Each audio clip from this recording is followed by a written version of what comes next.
Oui, Richard, je voudrais terminer un point fondamental. C'est-à-dire qu'aujourd'hui, la lutte est à 360 degrés.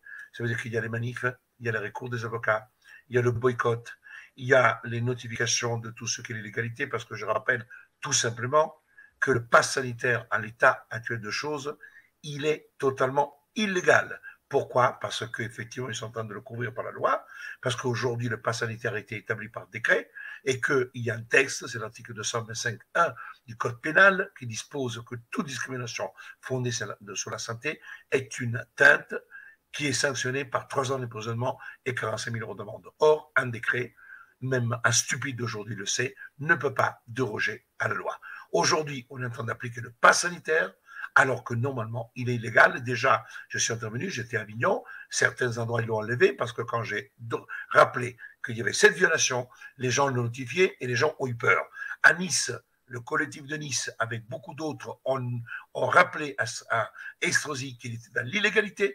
Estrosi a fait marche arrière. Donc, ça veut dire qu'aujourd'hui, le droit, les manifestations, les collectifs, l'intelligence des uns et des autres, des lanceurs d'alerte, doivent confluer et s'unir dans une bataille à 360 degrés. On fera plier le tyran et la gouvernance mondiale si aujourd'hui nous arrivons à mener une bataille de front, comme celle qui avait été faite par les Gilets jaunes, mais sans se faire massacrer, éborgner, parce qu'aujourd'hui, au bout de 15 minutes que nous étions à l'Esplanade des Invalides, la police nous a chargés et j'étais gazé. C'est la première fois dans ma vie avec un samedi aux Champs-Élysées lors des Gilets jaunes que je me suis fait gazer, et c'est un scandale parce que nous étions pacifiques et toutes les manifestations qui sont actuellement en cours sont pacifiques. Donc c'est un point que je tiens aussi à rappeler avec force.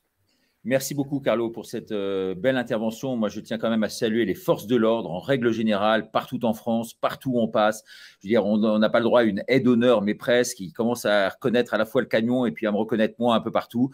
Et c'est vrai que j'avoue que je reçois, en tous les cas pour l'instant, de leur part, un traitement absolument incroyable et qui prouve quand même que les forces de l'ordre, et en grande partie, je dis bien, on y reviendra tout à l'heure, vous verrez, sont vraiment aujourd'hui de notre côté. Salim, merci, Carlo. On va aller à Marseille. Il faut aller un peu en province. On a beaucoup parlé de Paris, mais c'est toute la France qui est aujourd'hui mobilisée autour de cette belle opération.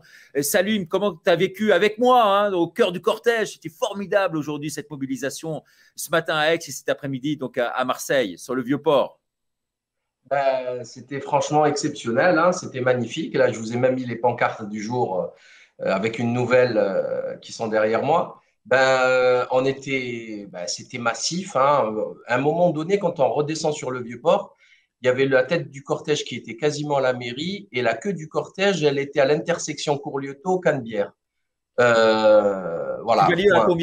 T'évalues à combien le monde cet après-midi? C'est bien sûr difficile à dire, mais je veux dire, la foule était très, très dense, compacte, et vraiment, pendant des heures et des heures, on voyait le cortège comme ça manifester. C'était incroyable, Franchement, je suis incapable de… En fait, moi, ça m'étonne. Là, il y a en tendance Twitter BFM Menteur. En fait, ils ont expliqué que dans toute la France, il y avait 161 000 manifestants, alors qu'il y a plus de 170 points de villes qui manifestent. Ça fait moins de 1000 personnes par point. Qui peut croire ça? Franchement, qui peut croire ça? Tu sais, Salim, on l'a vu cet après-midi, les Français ne sont plus dupes là maintenant. Et ils sentent qu'il y a quelque chose qui est en train de se passer. Et ils sortent tous dans la rue aujourd'hui, tous. Dans toutes les villes de France, ça se passe comme ça aujourd'hui. Ils ont senti que c'était maintenant ou jamais qu'il fallait agir. Pour moi, c'est exceptionnel parce que, enfin, comme l'ont rappelé les prédécesseurs, Pierre Jovanovic notamment, on est en vacances, et on a rassemblé tout ce monde qui aurait dû aller se dorer les fesses sur les plages, tranquillou, à siroter des mojitos. Ils sont venus marcher. Il y avait énormément de professionnels de la santé. Il y avait de tout. Il y avait de tout. Et beaucoup de gens qui sont venus de Cavaillon, Lyon, Toulon. C'était magnifique. C'est une dynamique évidente qui est en train de se mettre en place, de plus en plus organisée. Ça le sera un peu plus les prochaines fois. D'ailleurs, il y a toute une équipe à Marseille qui travaille là-dessus. Franchement, super positif. La France, pour résumer, et j'en aurai terminé, la France est sous occupation. Les médias mentent quotidiennement. et les gens commencent à le voir. Voilà. Et ça, c'est très bon. Qu'ils continuent à mentir de la sorte, ça ne fera qu'agrandir nos rangs et c'est une certitude. Eh ouais. Et encore une fois, j'étais avec les équipes de télévision aujourd'hui nationales hein, qui sont venues me voir et je peux vous dire à tous que vraiment ces équipes-là ne sont pas dupes. Et je pense que grâce à eux, ils nous filment là. Je pense que le message va passer. Chloé, toi, tu étais à Montpellier. Ça s'est passé comment là-bas sur place? Ouais, tout à fait. Alors moi, j'étais à Montpellier. Il y a quelqu'un qui a compté, qui m'a dit, enfin, ils étaient plusieurs à compter, mais le rapporteur m'a dit plus de 18 000 personnes. Donc, la semaine dernière, là, j'ai un ami qui m'a mis Marseille en même temps. C'est à peu près le double, presque le double de la semaine dernière, samedi dernier. Donc, ça fait 3 fois que je viens à Montpellier. Ouais. Super. Une marée humaine, comme tu l'as très bien dit tout à l'heure, à Paris. Je ne sais pas combien vous étiez à Paris, hein, mais pour Montpellier, en tout cas, ça fait beaucoup de monde. Et il y avait également Ingrid Courrèges qui a poussé la chansonnette et qui a mis une belle énergie dans tout ça. Donc, les policiers très bienveillants. C'est ça qui est formidable, Chloé, c'est qu'on sent, hein, contrairement, je veux dire, peut-être aux gilets jaunes à la fin, je dis bien à la fin, parce qu'on va avoir un gilet jaune tout à l'heure, et les gilets jaunes de la première heure étaient vraiment ultra saluables hein, tu veux dire dans leur démarche. Mais c'est vrai que c'était un mouvement qui était syndical, c'est vrai, après, bon… Moyen. C'était plutôt apolitique, apartisan, je dirais, parce que c'est toujours politique hein, quand on… D'accord, mais là, en tous les cas, quels sont les messages qui sont passés, toi qui étais au Alors, c'est toujours les mêmes, c'est la liberté avant tout, c'est la libération, c'est touchez pas nos enfants, c'est Macron démission, c'est non au pass sanitaire, non au pass nazitaire, non aux restrictions, non à la violation des droits fondamentaux qui sont dans notre Constitution. Et j'ai rencontré plusieurs personnes pour qui c'était la première fois qu'ils sortaient dans la rue. Donc, c'est ce qu'on voit avec le phénomène du Covid, en fait. Depuis que les restrictions, les répressions se font plus denses et inédites à une hauteur qu'on ne connaissait pas, eh bien, on a des gens qui descendent, qui n'étaient pas encore descendus pour les Gilets jaunes et qui maintenant se sentent investis de cette mission de protéger notre Constitution, nos droits fondamentaux, notre humanité. Merci beaucoup. Avant de parler à Alexis, peut-être qu'il va nous donner un avis sur sa vision extérieure. Alexis qui est au Canada et qui vit aussi au cœur de ce système si verrouillé là-bas sur place au Québec, plus exactement. On va juste demander un mot à Jean-Christophe. Jean-Christophe, lui, c'est un gilet jaune de Bandol. Ils sont formidables. Ils ont investi le rond-point de Bandol. Ils sont là si nombreux. Ils font des sittings depuis des lustres, maintenant avec une organisation incroyable. Ils sont tellement sympas. On était allé les voir, on a reçu un accueil triomphant, mais bon, c'est pas moi derrière tout ça, c'est bien sûr toute la France qui est représentée ici, qui a été reçue à sa façon. Tu as senti comment aujourd'hui, Jean-Christophe, cette mobilisation? Écoute, Richard, effectivement, tout ce qui a été dit, je l'ai ressenti. On a vraiment le sentiment que des gens ont compris des choses. Il y a un éveil extraordinaire. On est passé, si tu veux… j'ai retrouvé mes gilets jaunes de la première heure. Et la marée jaune est devenue une marée blanche, vois-tu? Et on a constaté vraiment des gens qui sont déterminés, des gens qui veulent défendre les enfants, qui veulent défendre l'humanité. On a senti une liberté qui s'exerce auprès de ces gens-là. Et tout ça, si tu veux, nous, pendant 2 ans et demi, ça fait 2 ans et demi qu'on occupe le rond-point chaque jour. Et on ne va pas lâcher, si tu veux. Alors, les gilets jaunes, c'était une image de manière à se faire voir. Et aujourd'hui, le mot d'ordre, avec tous les gilets jaunes que je connais et d'autres, on a fait passer le message comme quoi il fallait t'habiller en blanc par respect pour la liberté. Cette liberté qu'on veut retrouver parce que la liberté n'est pas divisible. Il faut qu'on retrouve cette liberté, cette force de conviction qu'on veut retrouver notre liberté. Alors, on est passé évidemment de cette marée jaune à cette marée blanche. Et simplement… les forces Est-ce que tu penses que ça va aller plus loin encore que la vague jaune? La vague blanche est plus puissante? Ça ira plus loin, surtout pas de violence. Surtout pas de violence, parce qu'aujourd'hui, j'ai acquis vraiment la certitude que les forces de l'ordre ont baissé la tête de la violence. C'est-à-dire qu'ils ont senti une force venant du peuple pour leurs enfants, pour leurs parents, pour leurs familles, pour leurs voisins. Cette force qu'ils n'avaient pas ressentie au moment du début des Gilets jaunes parce qu'ils étaient très surpris. Aujourd'hui, ils ont subi, comme nous on a subi, cette violence d'État et on ne veut plus de ça. Personne n'est gagnant. Simplement, les forces de l'ordre ont compris que leurs enfants étaient concernés, que leur famille était concernée. Et aujourd'hui, le grand débat qui a eu lieu il y a 1 an maintenant par nos dirigeants n'a pas été suivi de fait. Le cahier de doléances, je ne sais pas où il est parti, ce cahier de doléances. J'espère qu'il n'était pas stocké dans les charpentes de la cathédrale de Notre-Dame de Paris, tu vois. Parce que si on avait écouté le peuple, on n'en serait peut-être pas là aujourd'hui. On n'a pas écouté le milieu hospitalier, on n'a pas écouté les revendications des gens qui voulaient un pouvoir de mieux vivre, parce que c'est ça qu'on veut, c'est un pouvoir de mieux vivre pour tous. Donc vraiment, là, on est en colère, mais en même temps pacifiste. La colère, elle n'est pas retombée. Mais en tout cas, du côté des forces de l'ordre, j'ai senti qu'ils étaient plus proches de nous. Et ça fait du bien parce qu'on leur a parlé. On leur a vraiment parlé. Voilà. Je vous coupe parce qu'on est à Bastia. On est à Bastia, je te coupe, Jean-Christophe. On est à Bastia en direct. On nous entend de là-bas. Regardez ces images encore. Est-ce que vous pouvez témoigner de Bastia, les Corses? On est avec vous de tout cœur. Dites-nous un mot.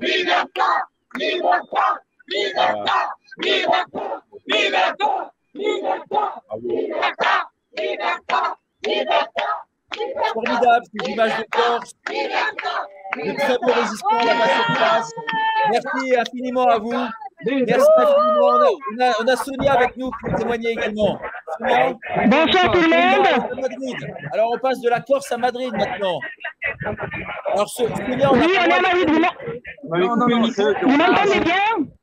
Oui, on t'entend Sonia. Alors, vous m'entendez? Alors, je vous disais, à mes camarades de force de l'ordre, je vais leur dire qu'il faut être courageux. On ne peut pas se transformer. Non, alors je vais demander à notre administrateur de couper Sonia parce que malheureusement, on ne l'entend pas, Sonia. C'est vraiment dommage. Elle avait vraiment une chose très, très importante à nous dire. Mais là, elle est à Madrid. On va la prendre dans de meilleures conditions la fois prochaine. Et malheureusement, on ne peut pas la garder. Alexis, c'est à toi. Alors, cette vision du Québec, tu vas y arriver. Richard, bien, écoutez, au Québec aussi, le gouvernement de François Legault a fait des menaces, c'est-à-dire qu'il a menacé d'imposer le pass sanitaire dès septembre si les personnes ne se faisaient pas vacciner, si les cas allaient augmenter. Et donc, on voit comme en France, au Québec, il y a cette espèce de tyrannie qui s'installe.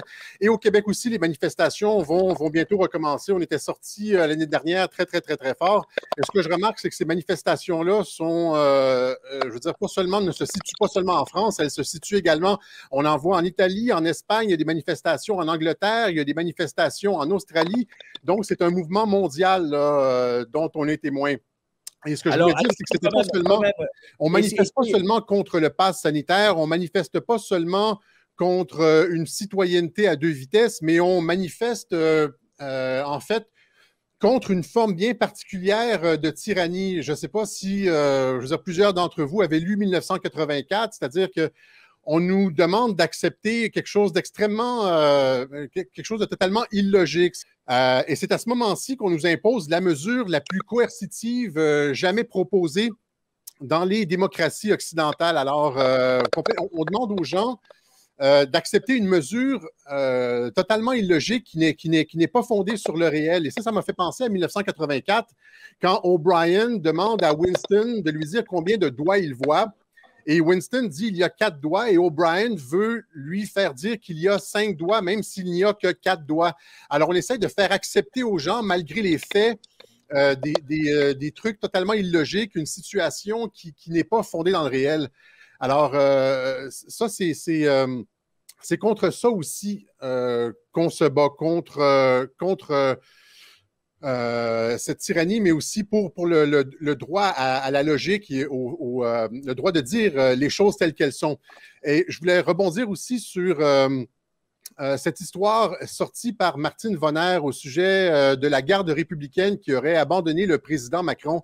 Et là, la première chose qui m'est venue à l'esprit, c'est ce qui s'est passé le 6 janvier au Capitole aux États-Unis, alors que la police du Capitole avait ouvert les barrières et avait invité littéralement les manifestants qui étaient venus écouter Donald Trump à investir l'édifice du Capitole et par la suite, ça s'était transformé médiatiquement en insurrection, en menace à la démocratie. Il y avait eu une tentative d'impeachment du président, etc. et des procès.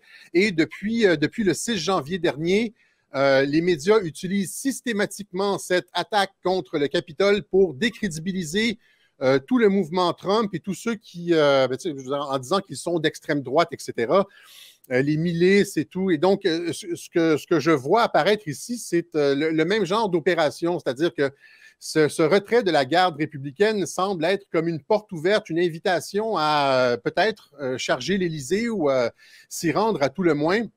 Et par la suite, on pourrait, je veux dire, invoquer cette idée d'une menace à la démocratie, d'une insurrection. On parle beaucoup d'ailleurs de la population qui manifeste dans la rue, on la qualifie d'extrême droite alors que c'est le peuple uni. C'était la même chose aux États-Unis. Donc, on prépare déjà le terrain pour d'éventuelles opérations médiatiques suite à un potentiel merci beaucoup, Alexis. Charge de l'Élysée. Alors, je vous dis, faites très, très, très attention à cette nouvelle, au fait que la police semble être du côté des manifestants. C'était ce qui s'était passé le 6 janvier au Capitole, la garde républicaine qui est absente, et là, il y a cette possibilité d'investir l'Élysée, et ça sent à plein nez l'opération commandée par l'Élysée.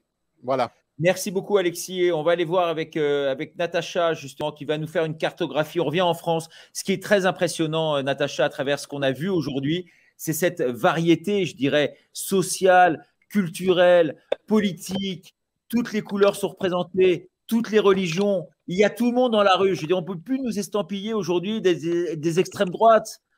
Vous êtes d'accord avec ça, Richard? C'est ce qu'on a ressenti tout à fait aujourd'hui dans les manifestations en France. Il y a quand même eu 168 points d'action en France, donc sur toute l'échelle française. Et les gens sont vraiment révoltés. Les Français se sentent humiliés, les Français se sentent trahis, les Français se sentent bafoués. Et aujourd'hui, c'est vraiment, il n'y a qu'un seul mot qui ressort, c'est liberté, liberté. Surtout pour la France, qui est le pays des droits de l'homme. Nous ne voyons plus de droits. Il n'y a plus de droits. On a juste le droit, quoi, finalement, d'être en apartheid, vaccinés, citoyens, non vaccinés, sous-citoyens. Les gens ne comprennent plus. Et effectivement, on a vu lors des manifestations plein de gens de professions comme les infirmières, les soignants en pleurs parce qu'elles savent qu'elles vont perdre leur travail. Ils savent qu'ils vont perdre leur travail et ils ne voient plus de solution. Donc les Français se sentent étouffés. Se sentent masqués, étouffés, n'ont plus le droit à la parole. Et c'est un véritable vent de révolte. C'est une vraie révolte, mais une révolte pure, parce que c'est une révolte pour la vie, contre cette dictature, contre cet apartheid, qui ne sait pas où ça va nous mener. Et ça, c'était à travers toute la France, de Montpellier à Nancy, à Rennes, à Saint-Nazaire. Nous avons tous ressenti cette honte, finalement, d'être dans un pays totalitaire et de se laisser imposer ce totalitarisme sans pouvoir agir. Donc notre seule action, c'est l'action du peuple, c'est la rue, c'est de dire notre mécontentement, nous, en tant que personnes, en tant que citoyens français. Merci beaucoup. Il faut dire que Natacha est une ex de D8 qui a décidé de quitter les mainstream pour venir nous rejoindre dans cette belle aventure, et on peut vraiment l'applaudir et la remercier. Salim avait quelque chose en 30 secondes, Salim, à nous dire. Salim?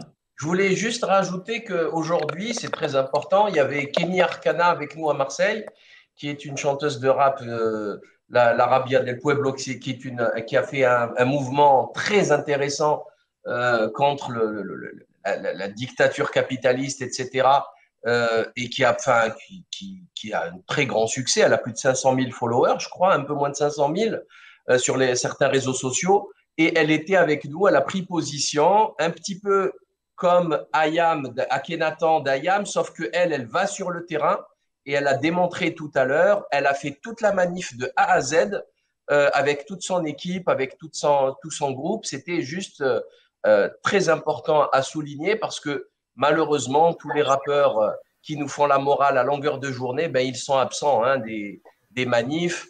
Ils sont certainement occupés à lever la fente dans les salles de sport au lieu d'aller apprendre un peu de solfège. Bon, je suis un peu méchant, mais voilà. Merci beaucoup. Mais on a vu quand même dans les quartiers nord de Marseille beaucoup de gens. Moi, j'ai vu vraiment beaucoup de gens qui sont descendus des quartiers nord de Marseille, qui sont venus nous saluer.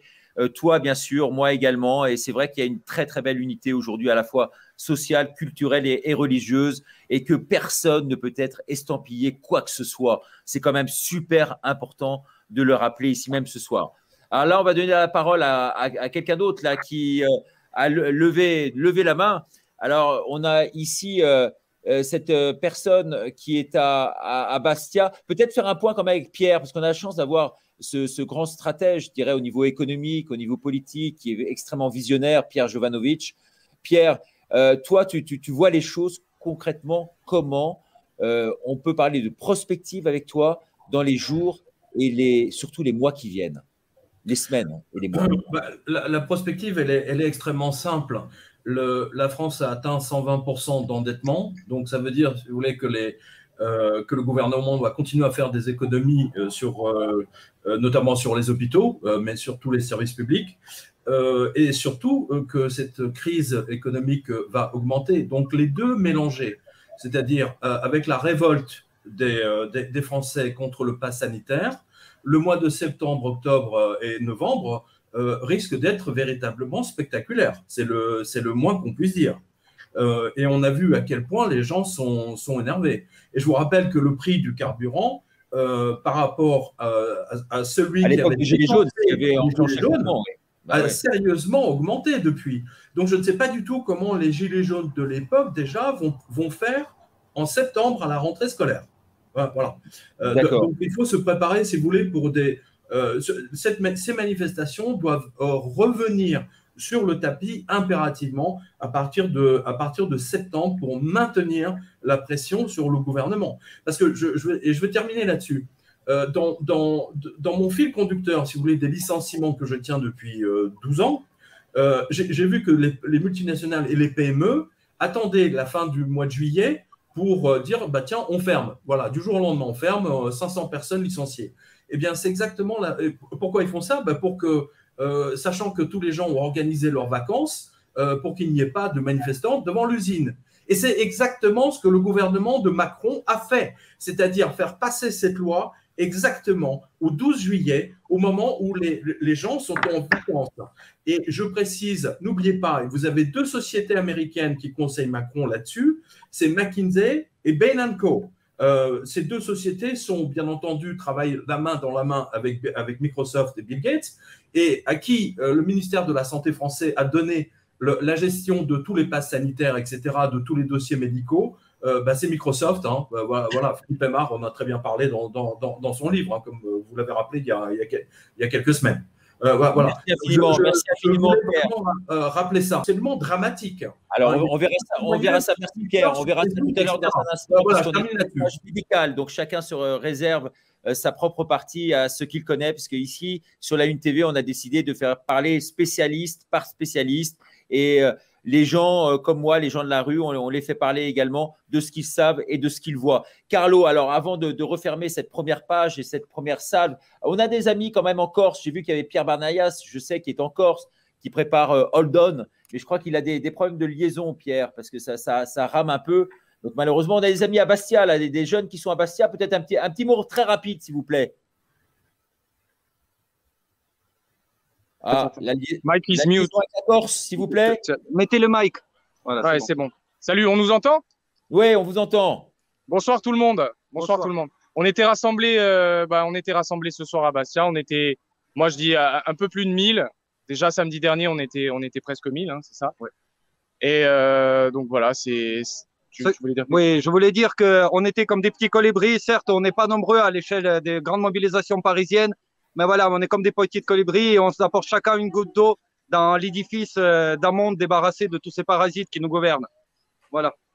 Et puis, on n'est pas la minorité. Moi, je n'accepte pas ça. On n'est pas la minorité.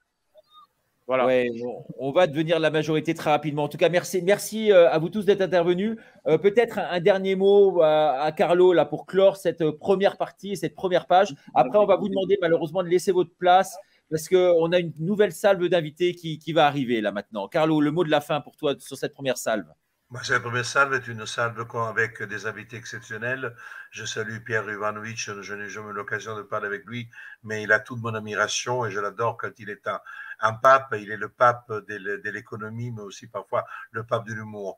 Tu as Salim Naibi, qui est une personne extraordinaire, avec un cœur gros comme une montagne. Je tiens vraiment à donner, à valoriser les personnes qui sont là. Tu as su réunir et tu arrives, à travers ton initiative, à amener vraiment...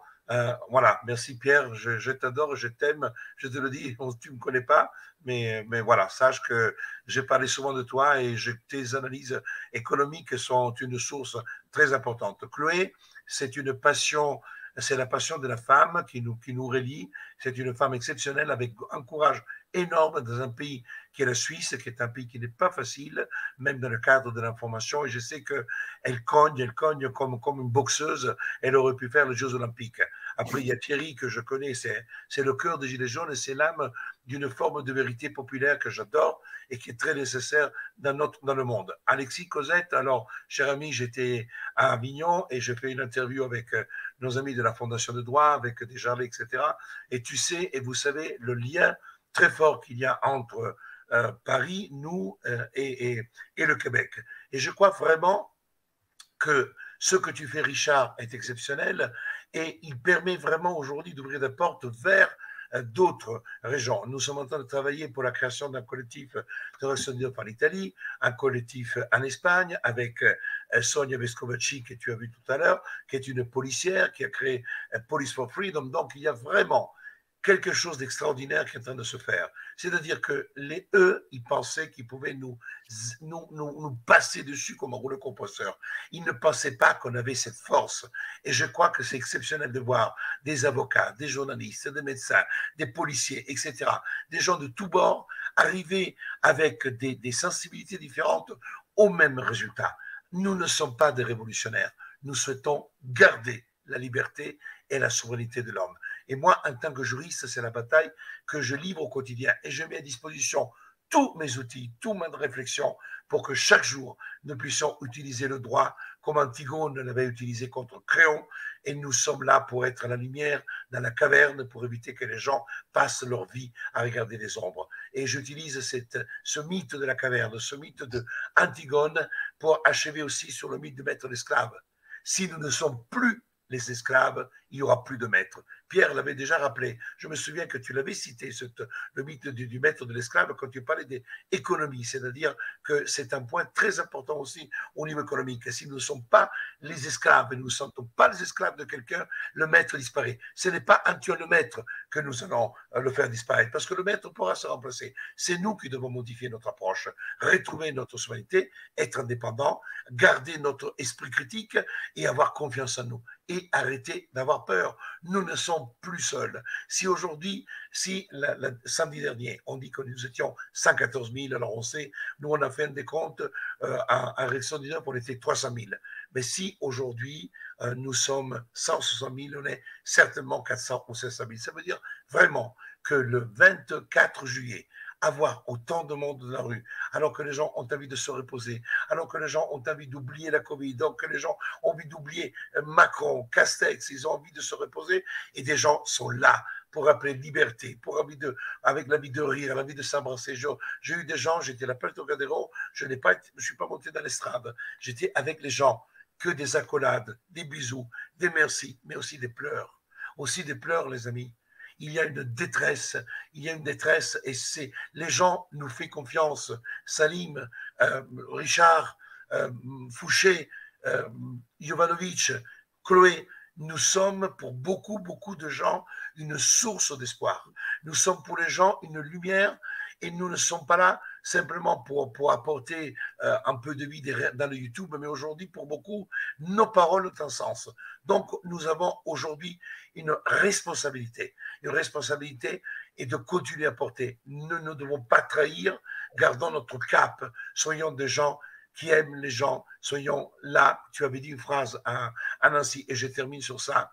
Tu es la voix des gens qui n'en ont pas. Soyons la voix de ceux qui n'ont pas envoyé. Ma voix est cassée parce que… Exactement. Merci beaucoup, Carlo. Voilà. Merci infiniment et merci. Merci à tout le monde. À tous nos invités. Merci à tout le monde. Comme vous dites, la voix des sans-voix. Alors, on a le capitaine, effectivement, Alexandre Juvin qui est là. Nous allons maintenant aborder cette partie force de l'ordre. Capitaine, vous pouvez nous dire comment vous voyez, vous, les choses d'un point de vue presque régalien aujourd'hui? Bonjour, merci pour votre invitation. Je vous prie de m'excuser pour ma voix. C'est bon signe si vous n'avez pas de voix, capitaine. Oui. Je l'ai perdu en raison de l'animation cet après-midi où d'ailleurs JC Thierry était présent. Donc on a été côte à côte à Toulon. Nous étions 10 000. Sur le régalien, je dirais tout d'abord que la tonalité, comme la sociologie de la manifestation, c'était en majorité des Français, à presque 100%, qui étaient pacifiquement et déterminés dans une froide très froide détermination, mais une grande colère intériorisée, ce qui fait qu'il y a eu 0 destruction, 0 incendie, 0 tout. Et pourtant, la police était débordée. Donc on est allé au-devant de la police, on a pris attache avec eux, de façon tout à fait citoyenne et, on va dire, pragmatique. Les policiers étaient une vingtaine, pour une raison très simple. C'est que l'été sert en fait souvent les parlementaires et les gouvernants à prendre des décisions dans le dos des citoyens de façon inique, parce qu'ils savent en fait que les citoyens sont soit à la plage, soit partis en vacances. Et d'ailleurs, les effectifs de police sont plus bas. Donc en fait, actuellement, on a un phénomène qui est absolument historique, parce que la police se retrouve face à un mouvement social d'ampleur qu'on retrouve habituellement en septembre, en octobre, en décembre, en janvier, février, mais jamais en juillet, et encore moins en août, ce qui risque d'arriver. Donc au niveau régalien, l'État est dépassé parce qu'il n'a jamais imaginé, anticipé un tel scénario. Mais en même temps, avec le nombre de choses qui nous ont imposées à nous, citoyens, il fallait qu'ils s'y attendent. Ils ont touché à notre liberté, ils ont touché à nos enfants et à leur avenir. Nos passaranes, on se mobilise et on les bloque. C'est formidable de voir quand même un capitaine de gendarmerie parler de la sorte. Aujourd'hui, on a vraiment l'impression que dans les forces de l'ordre, ça bouge énormément. Je veux dire, je ne sais pas parler de moi, mais je traverse la France, je vais absolument partout. Et c'est vrai que je vois qu'ils ne baissent pas les casques, mais presque aujourd'hui. On en est presque là, il faut le dire, non? C'est la température ambiante. Ils ont du souci à se faire quand même du côté du ministère de l'Intérieur aujourd'hui, non? Alors, si vous permettez, je rectifie en disant que tous les officiers des armées comme de la gendarmerie sont propriétaires de leur grade à vie, comme un docteur, un professeur, quoi que ce soit. Donc moi, j'ai démissionné en 2013, pour être très clair avec tous les auditeurs. Bien sûr, mais vous avez quand même aujourd'hui, vous êtes un ancien gendarme et vous avez bien sûr des pieds dans le milieu et bien sûr des antennes et ô combien nombreuses. Je peux vous confirmer qu'il y a l'édifice des forces régaliennes en train de se fissurer. Pour une raison très simple, c'est que les policiers ou les policières ou les gendarmes ont des époux, des épouses, des enfants. Donc, ils vont être confrontés aux mêmes problèmes que nous. Et donc, on a déjà observé aujourd'hui, sur les forces de l'ordre qu'on a vues, il y avait énormément de policiers en civil, mais qui ne nous suivaient pas pour nous observer. Ils nous suivaient parce qu'ils nous soutenaient. Et ils sont venus voir en disant, on vous soutient. Nous aussi, on est au maximum de ce qu'on peut tolérer. Donc, en fait, la fissure est en cours. Maintenant, ce qu'il faut, et on a essayé de le faire aujourd'hui à Toulon, et je vous invite vraiment à le faire au maximum dans toutes les villes de France, à Paris, c'est multiplier les photos et les vidéos de fraternisation avec la police. Aujourd'hui, on a serré la main des policiers, on a pris des photos, on les a publiées pour que justement la fissure, on mette un coin dans la fissure et que ça l'agrandisse encore plus. On veut que le barrage pète. Et s'il pète, si la police rejoint le peuple, les gendarmes suivront parce qu'ils sont policiers. Mais les policiers sont aussi militaires. Donc si les gendarmes suivent, c'est les forces armées qui suivent ensuite. Vous comprenez la gradation. Et si on fait ça, on peut éviter le pire.